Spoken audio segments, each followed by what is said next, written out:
오늘은 웨스트민스터 소요리 문답 제 11번째 하나님의 섭리에 대해서 우리가 좀 살펴보도록 하겠습니다. 자, 새 11문 우리 다 같이 한 목소리로 같이 읽어보도록 합니다. 시작. 하나님께서 섭리하시는 일이 무엇입니까? 여기에 대한 답. 시작.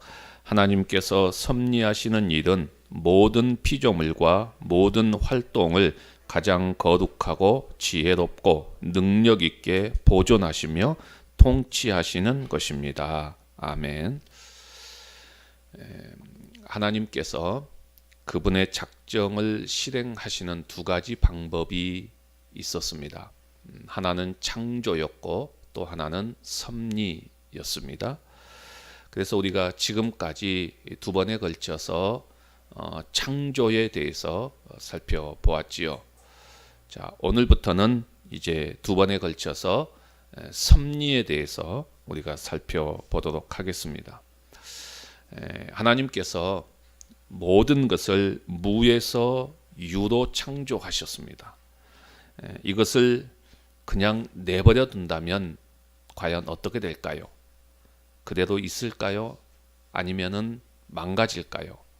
아니면 점점 발전해 갈까요?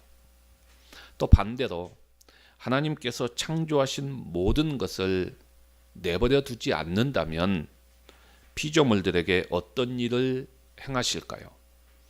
자, 이런 질문들에 대해서 섭리를 공부하면서 우리가 해답을 좀 찾아갈 수 있도록 하겠습니다. 하나님의 섭리라고 하는 내용은 워낙 큰 내용이지요. 그리고 너무나도 방대한 내용입니다. 우리가 다 이해할 수 없는 부분들이지요. 그러나 이 섭리에 대해서 간단하게 표현한다면 우리가 함께 보았던 내용으로 요약할 수 있습니다.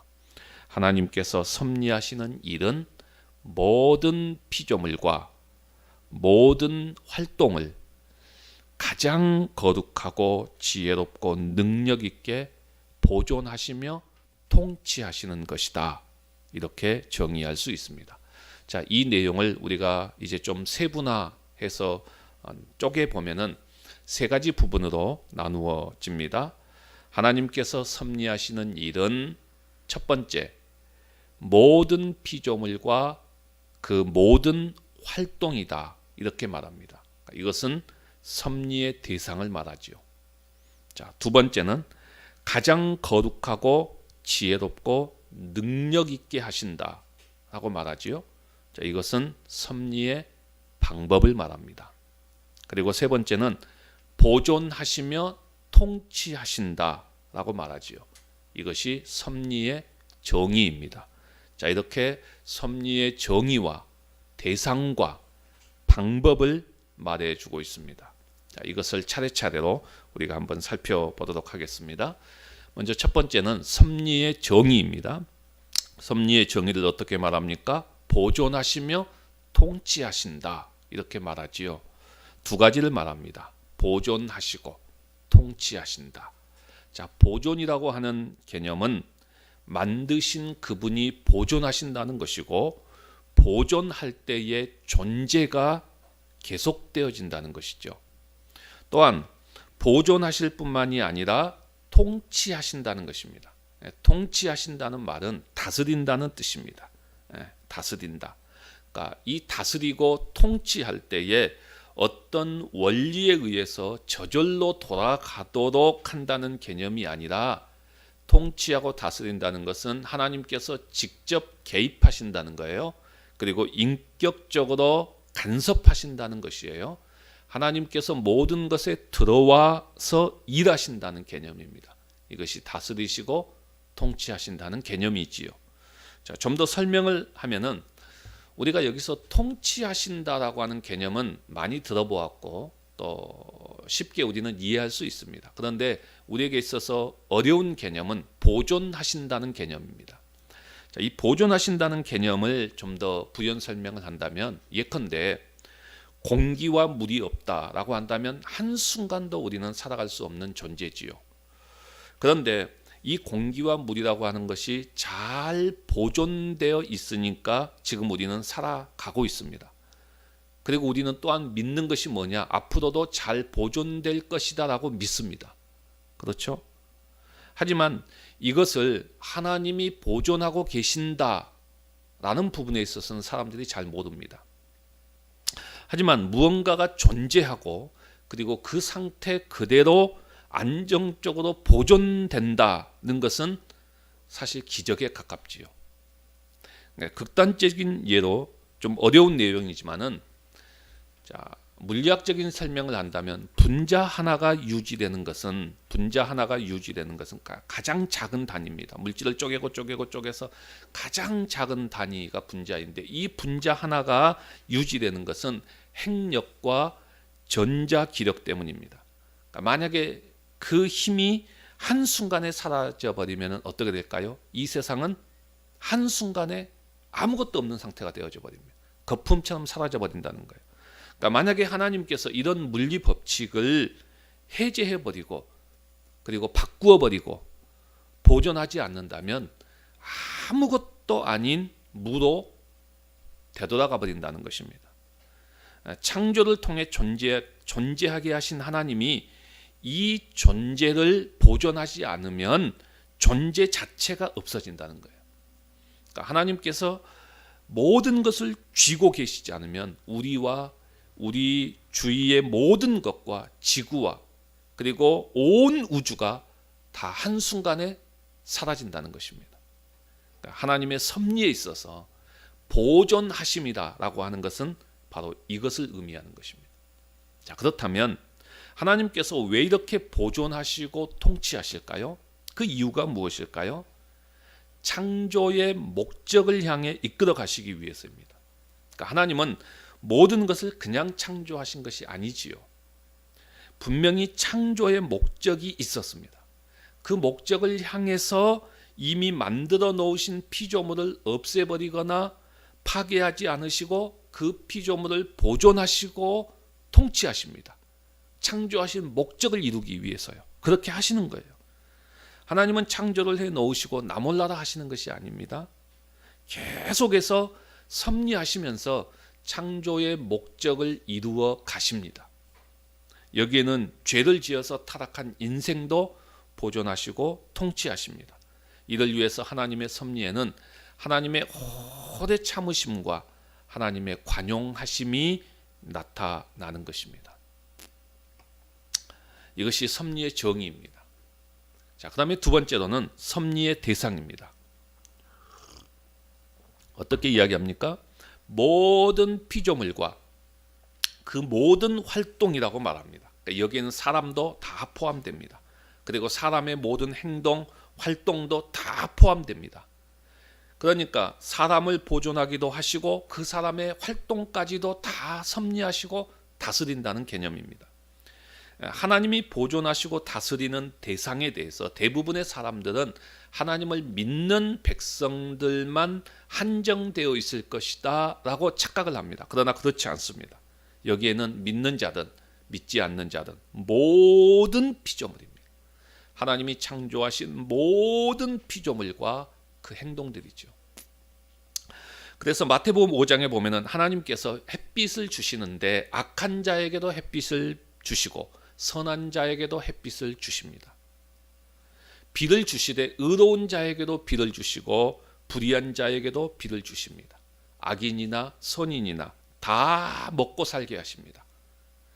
하나님의 자녀의 논밭에만 햇빛과 비를 주시는 것이 아닙니다.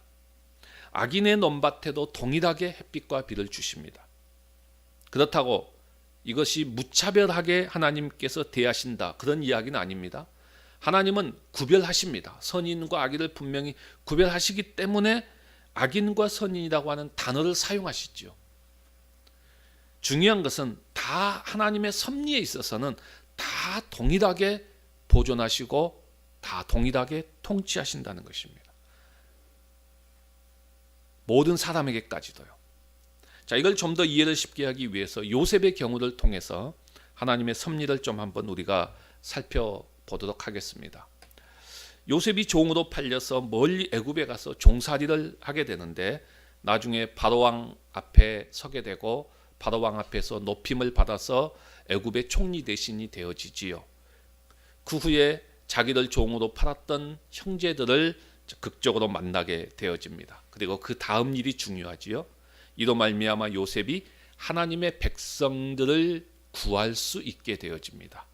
자, 이것이 아주 드라마틱하게 재미있게 이야기되어지기도 하지만은 특별히 하나님의 뜻을 이루는 이 섭리에 대해서 많은 것을 배울 수 있는 아주 유익한 이야기입니다. 자, 그런데 이런 일들이 있기까지 매우 작은 우연스럽게 보이는 아주 작은 일들이 계속해서 연속되어지는 것을 보게 됩니다. 우리 한번 성경을 찾아보십시다. 창세기 37장입니다. 창세기 37장으로 와서 25절에서 27절입니다. 창세기 37장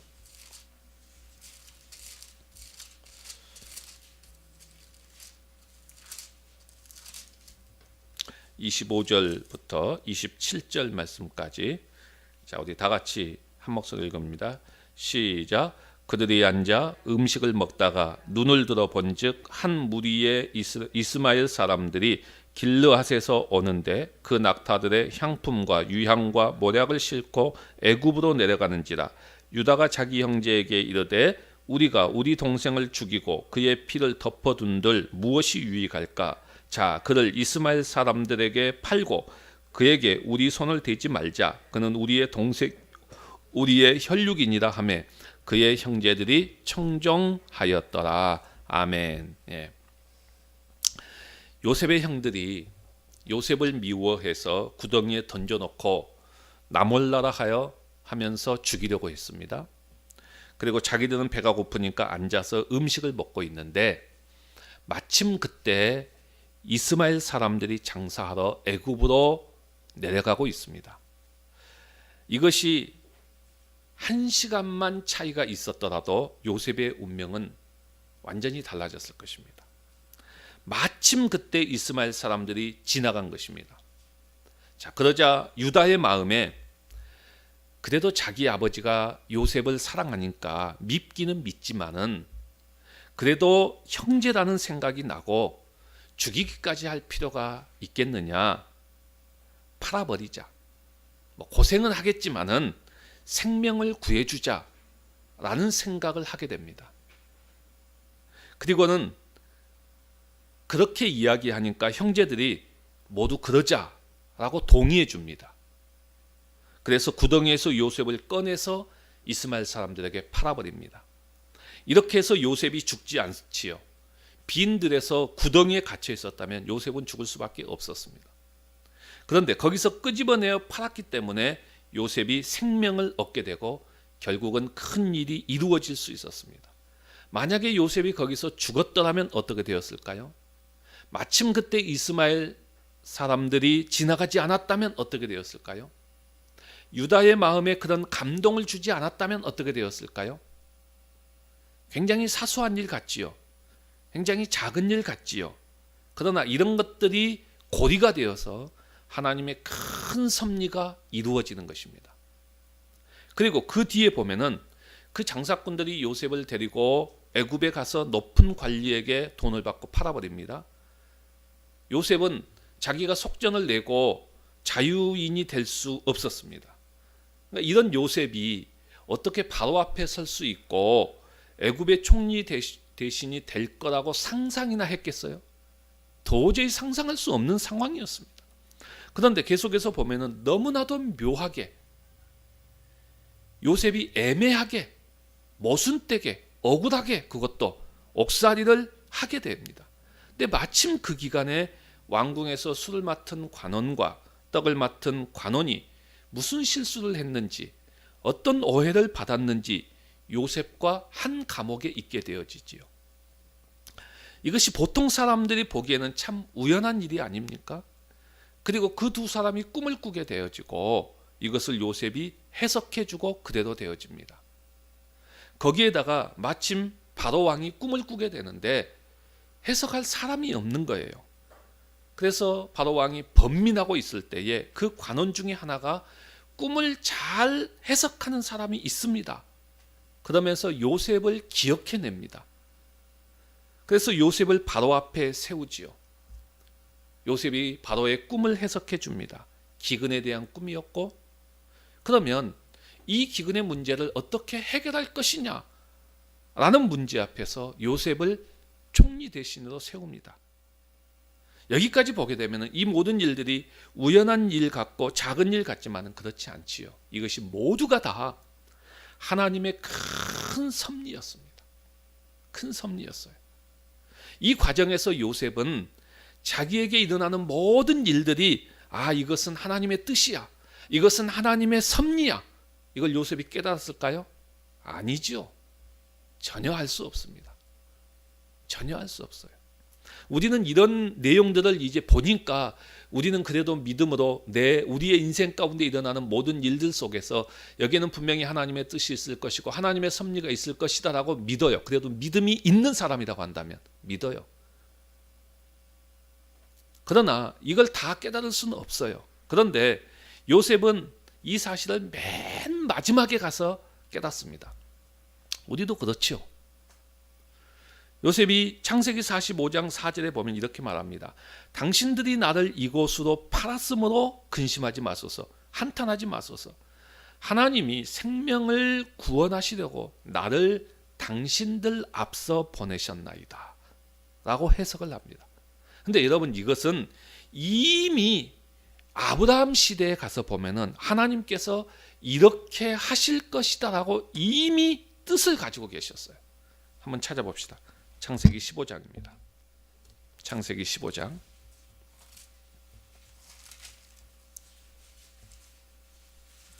13절에서 16절입니다. 13절에서 16절 말씀까지 우리 다 같이 읽어봅니다. 시작. 여호와께서 아브라함에게 이르시되 너는 반드시 알라. 내 자손이 이방에서 계기되어 그들을 섬기겠고 그들은 400년 동안 내 자손을 괴롭히리니 그들이 섬기는 나라를 내가 징벌할지며 그 후에 내 자손이 큰 재물을 이끌고 나오리라.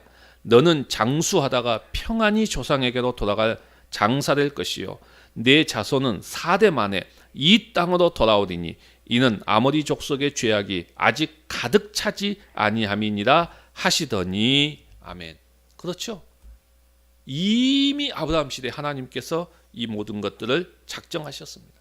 하나님의 작정이 이렇게 되어 있었습니다. 하지만 요셉은 이 사실을 다 알았다라고 말할 수 없어요. 나중에 요셉은 이것이 하나님의 섭리였구나 하는 것을 깨닫게 됩니다. 이것이 바로 하나님의 섭리입니다. 오늘 우리도 마찬가지죠. 우리에게 일어나는 여러 가지 많은 일들을 당장 다 이해 못해요. 깨닫지 못해요. 근데 나중에 돌아보니까 그때 그래서 하나님이 나에게 그렇게 하셨구나, 이것이 하나님의 섭리였구나 하는 것을 우리는 비로소 깨닫게 되는 것입니다. 이것이 하나님의 섭리죠. 그 다음에 세 번째로는 섭리의 방법입니다. 어떻게 말하고 있습니까? 가장 거룩하고 지혜롭고 능력 있게 하신다, 이렇게 말하지요. 그러니까 하나님의 섭리의 방법은 어떤 프로그래밍이 아닙니다. 우리가 알 수 없는 하나님의 방법입니다. 그것이 바로 가장 거룩하고 가장 지혜롭고 가장 능력 있게, 이렇게 표현하고 있습니다. 하나님은 죄를 미워하시고 불의가 없으시기 때문에 가장 거룩한 방법으로 섭리하시겠지요. 또한 사람의 지혜로 하나님의 섭리를 다 헤아릴 수 없습니다. 그래서 하나님은 가장 지혜로운 방법으로, 가장 능력 있는 방법으로 섭리를 하십니다. 우리가 하나님의 섭리를 이해할 때에 하나님이 이렇게 하시는가 아니면 저렇게 하실까 하면서 역사를 되돌아보고 우리의 생활을 돌이켜보면서 우리가 생각은 할 수는 있어요. 그렇지만 그런 것들을 가지고 정확하게 이것이다, 하나님의 섭리는 이것이다 라고 말하기는 참 어렵습니다. 그러니까 교회에서 이것이 하나님의 섭리입니다 라고 말했다가 나중에 보면은 아닌 경우들이 얼마나 많습니까? 그러니까 하나님의 섭리에 대해서 우리는 함부로 이야기하는 것은 매우 위험한 일입니다. 이건 하나님의 지혜입니다. 그리고 하나님의 능력입니다. 무한하신 능력이지요. 자, 그러면 이렇게 거룩과 지혜와 능력을 가지고 섭리하시는데 어떻게 섭리를 이루어 가시느냐? 크게 두 가지를 이야기할 수 있습니다. 첫째는 일정한 자연 법칙의 방법입니다. 일정한 자연 법칙의 방법입니다. 하나님이 이 세상이 질서 있게 규칙적으로 운행되어 가도록 하나님은 일정한 법칙을 주셨습니다. 그리고 그것을 보존하시고 다스리십니다. 예컨대 시편 104편 9절에 보면은 주님께서 물의 경계를 정해 놓으십니다. 물의 경계를 정해 놓으셔서 넘치지 못하게 하시고 땅을 덮치지 못하게 하십니다. 이렇게 법칙으로 정해 놓으셨어요. 그리고 이것을 보존하시고 다스려 가십니다. 그러니까 바다의 것들이 육지로 넘어오지 못하도록 법칙을 세우셨습니다. 그래서 바다가 밀물이 되어서 밀려오다가 어느 선에 이르면은 거기서 그치게 되지요. 이것은 하나님께서 정하신 법칙입니다. 근데 하나님께서 정하신 법칙이라고 했을 때 하나님께서 정하신 법칙이기 때문에 하나님은 또한 언제든지 이 법칙을 깨뜨리실 수도 있습니다. 특별한 경우에, 비상적인 섭리에, 또 하나님께서 부분적인 심판을 행하실 때에 하실 수 있습니다. 그렇게 되면 어떻게 되지요? 해일이 일어나고 쓰나미가 발생하고 물난리가 일어납니다. 하지만 하나님은 통상적으로 질서를 유지하도록 법칙을 두셨습니다. 또 시간에 관해서도 마찬가지입니다. 법칙을 주셔서 심을 때가 있고 거둘 때가 있습니다. 더운 때도 있고 추울 때도 있습니다. 밤이 있고 낮이 있도록 하셨습니다. 또 천지 만물을 볼 때에 생명이 있는 것이 있고 생명이 없는 것이 있습니다.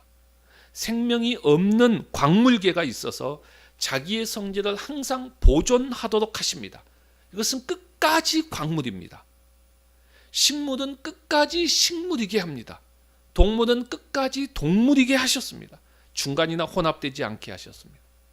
또한 인간계에도 도덕적인 법칙을 주셔서 우리가 그것에 의해서 살아가도록 하셨지요.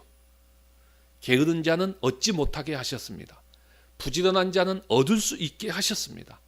심는 대로 거두게 하셨습니다. 다 인간에게 주신 자연 법칙이지요. 이렇게 규칙적으로 하나님께서는 세상을 움직여 가도록 법칙을 통해서 섭리하신다는 것입니다.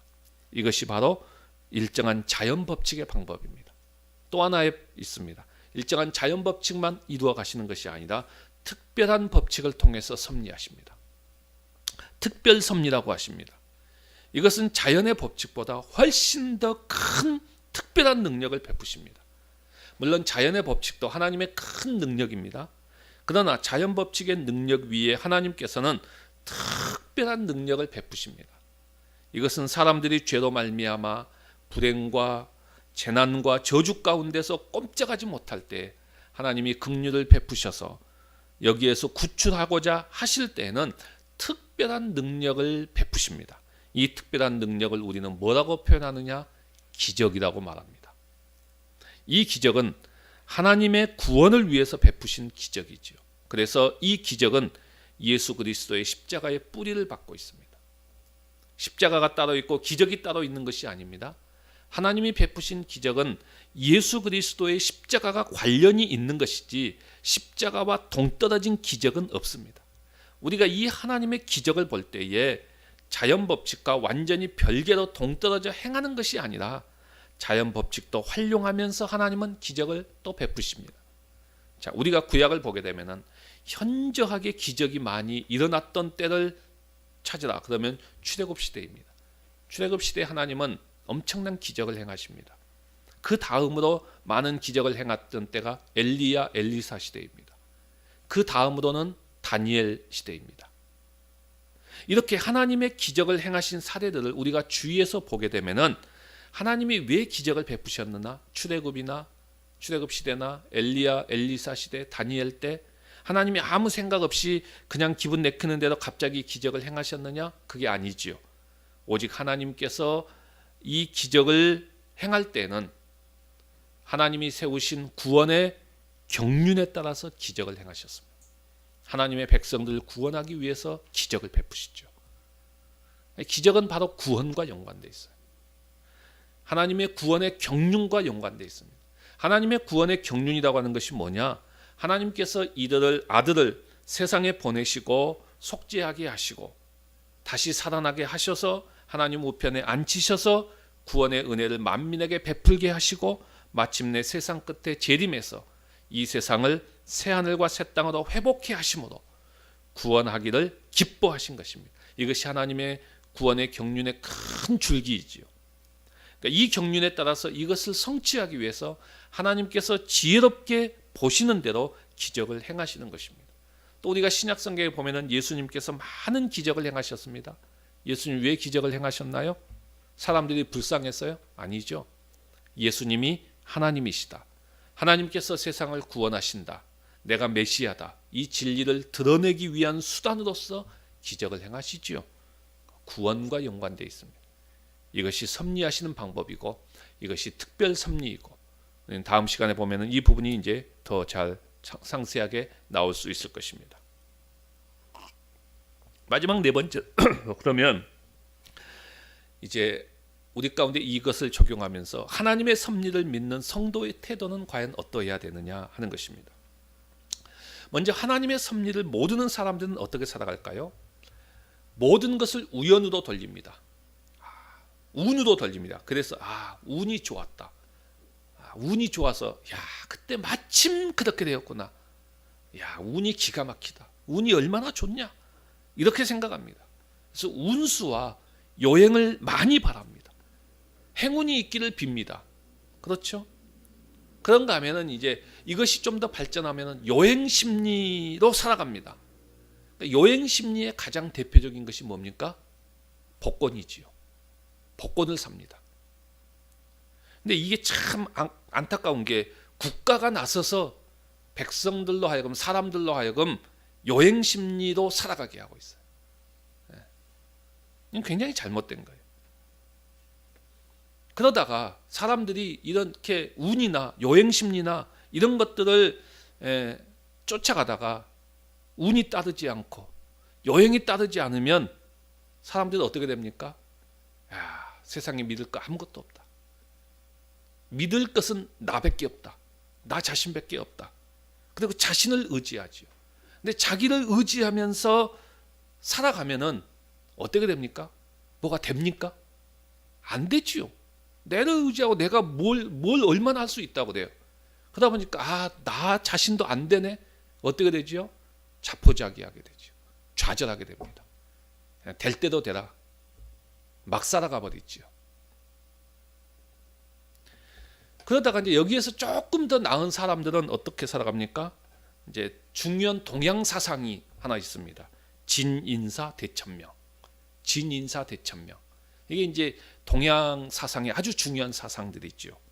이런 사상을 가지고 살아갑니다. 진인사 대천명이라는 말이 뭐죠? 사람이 자기의 일을 다 하고 천명, 하늘의 명을 기다린다. 내가 할 일을 다 하고 하늘의 명을 기다린다. 이런 뜻이지요. 그러니까 감나무 아래서 입만 벌리고 감이 떨어지기를 기다리는 것이 아니라 열심히 일한다는 것입니다.